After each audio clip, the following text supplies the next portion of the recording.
with this action which took place inside Lebanon, will it act as a deterrent to Hezbollah or will have a wider ramification on the northern borders? Thank you. I don't see this as an attack on Hezbollah, particularly if we consider this is a civilian item used by civilians all over the world. And this attack is not limited to the Hezbollah fighters because everybody is using it. In fact, that's a clear act of terrorism by a state-sponsored terrorist country. So therefore, we cannot look at it from the angle of Hezbollah. And Hezbollah already made it very clear to the Israelis and to the rest of the world that this war on Israel will not stop till Israel finishes its aggression on the Gaza and the attack and the killing of the Palestinian, and also should also withdraw from the occupied territories in Lebanon, which is still occupying it, Hisbah farms. So therefore, this war will go on, and will not change the mindset of the Hezbollah or the Lebanese resistance forces against Israelis' expansion and aggressions. Do you expect the northern border to flare up? Because last time when in 1996, when they bumped off one of the chief bomb makers of Hamas in the Gaza, it led to escalation and violence. Sheikh Hayaz.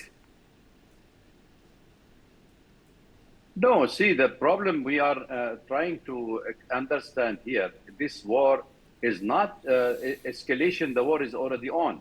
And if this attack carried out by the Israelis, Mossad and the international intelligence agencies, it's a clear indication that they want to widen this war. If you are attacking and killing this large scale of population, you don't care about the population of the region. You just wanted to have a scapegoat from what's happening in Gaza, because you have already failed in achieving your objectives in Gaza and reoccupying it and killing the Hamas fighters inside the Gaza Strip failed by Israel. So when Netanyahu wanted to expand this war, he attacked the Iranian consulate in Damascus. He tried to drag Iran. Now he's attacking on the Lebanon, which is a very clear indication that he is willing to widen this war. And I don't see any near future ending of this war, because this is a perpetual provocation for permanent war. Why do you use the word permanent war? 7th of October, a year, on the day when the Hamas terrorists attacked Israel and they killed thousands of these innocent Israeli citizens, which gave rise to this conflagration at that point in time. And I really don't want to get into the history of the that there are political issues, which I do agree with you that there are political issues out of which the terrorist act took place. But indeed, it was a terror act. So are you saying that nothing is going to change after 7th of October, even after a year of war? No, I think what we are missing here, actually, we are missing reading the history of the war. The war on Israel, or the Palestinian-Israeli war, did not start on the 7th of October.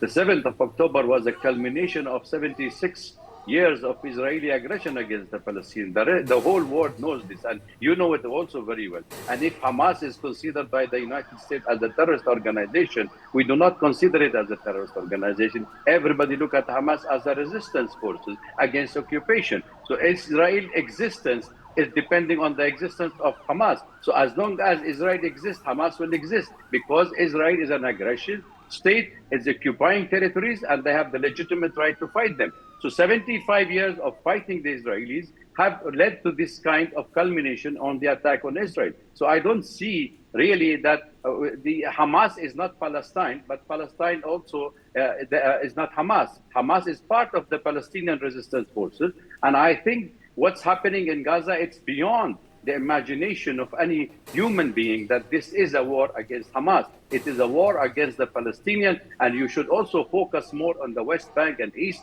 Jerusalem, where the Israelis have detained more than 10,000, killed more than 500 Palestinians, and they are daily annexing the land, and they are terrorizing the citizens there, and they wanted permanently to annex this part and declare the whole state of Israel as the state of Israel without even the Palestinians.